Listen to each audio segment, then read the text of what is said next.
Number 9, honor the law of empathy in human relationships. The law of empathy dictates that whoever has the strongest emotional charge, positive or negative, in an interaction is accommodated, is attuned to, is respected and responded to. So you are on a date, and it just so happens that you get nauseous anytime you smell what? Fish, whatever it is, that you get nauseous anytime you smell cigarette smoke. Let's go with an easy one. And your partner feels like going to a bar with a lot of smoking. And you say, okay, I really get nauseous around smoke. And they say, well, never mind, you'll enjoy it. We'll sit at the edge of the table, and then they forget about you and all the smoke is coming your way. The law of empathy says that when in a relationship, when strong emotional charges are ignored, violated, pushed through, and manipulated into being endured, that the relationship will weaken. The law of empathy dictates that if you're in a marriage and you're considering an expensive purchase that is going to affect both people, and you have shared finances, that you follow a 1 to 10 scale technology. It would be a 10 out of 10 for me to buy a motorboat. Okay, very strong charge. It would be a 10 out of 10 for me to pay down our debt. Strong charge. If one of those people are violated by ignoring the strong emotional charge, positive or negative, the relationship will weaken. In most interactions, I would be a 10 out of 10 for me if you dressed in an evening gown and we went out to this elegant restaurant tonight. Well, it would only be a 2 out of 10 for me. I'd rather stay home. But it'd be 20% pleasurable for me. It's just not my main thing.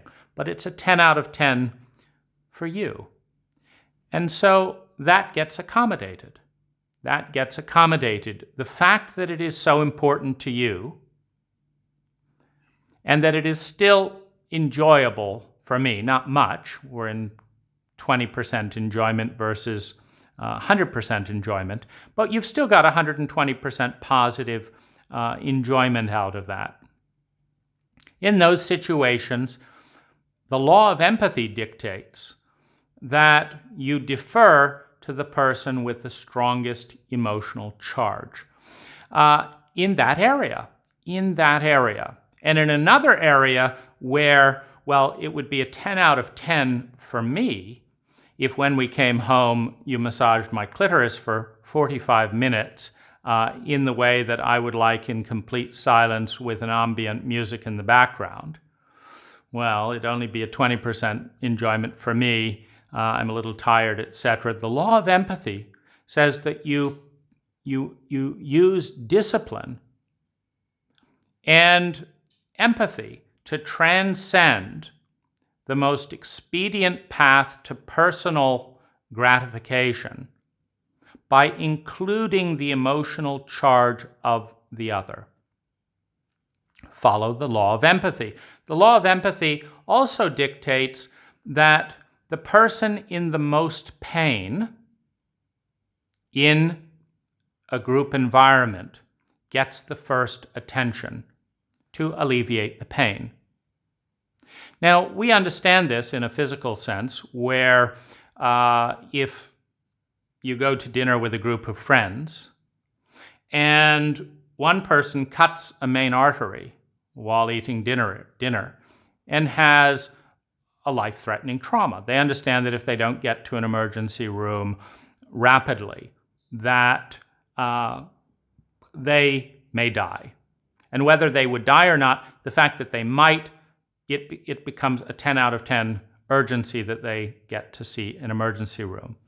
Now, were the rest of the dinner guests to say, I'm really enjoying this cigar, the wine is great, we're not going to adjust our schedule and our time. Just go bleed in the corner. Hopefully you'll be fine.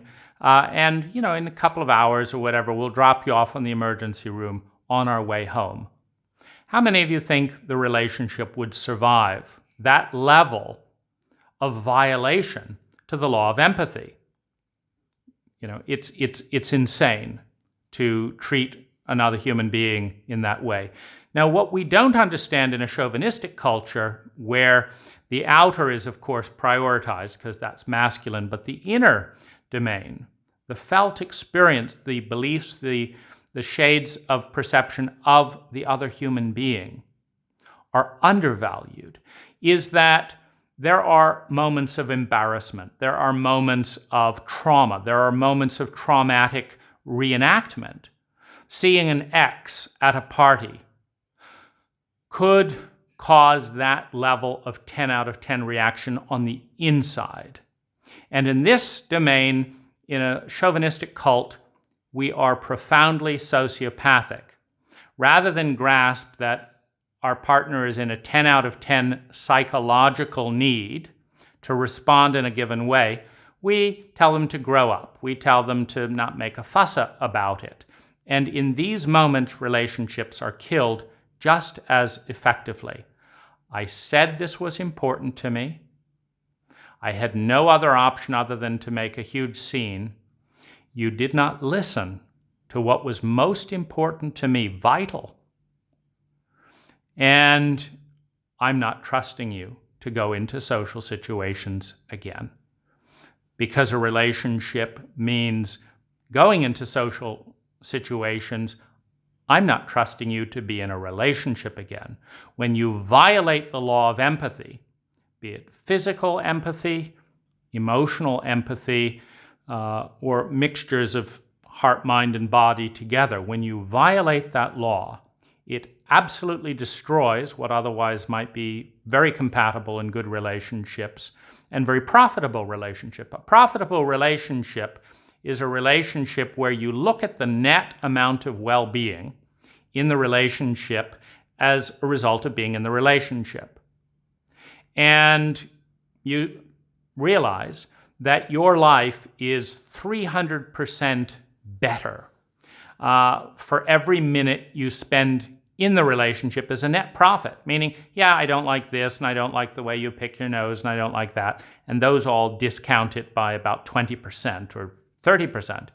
But there's 80% sheer profit. I enjoy this immensely. To destroy a relationship that is generating mutual dividends in well-being by violating the law of empathy is profoundly self-destructive. But it also destroys the social fabric and the value of the larger community. Because when a certain person brings out the best in you, and all you have to do to earn that is understand what they fear, are in pain around, feel devastated by, in high emotional charges, and help them avoid, heal, and respect those emotional charges. All you have to do that is do that. And you won't do it, preferring to judge and patronize them for being the people they are. You cut the fabric of well-being into pieces that are worth less than the synergy of the relationship, which is the equivalent of destroying a company because you don't like the red shoes of this client who's bringing in $1 million, and you refuse to show respect to this other client's need to do business within these hours, and you violate that, and you destroy the potential of the company by violating the law of empathy. The law of empathy says that you include the feelings of other people and make educated, collaborative decisions together to go this way where I have the strongest charges and this way where you have the strongest charges. And even with those sacrifices and those compromises, to build relationships that are highly profitable in terms of the amount of energy it takes to generate large volumes of sustainable well-being.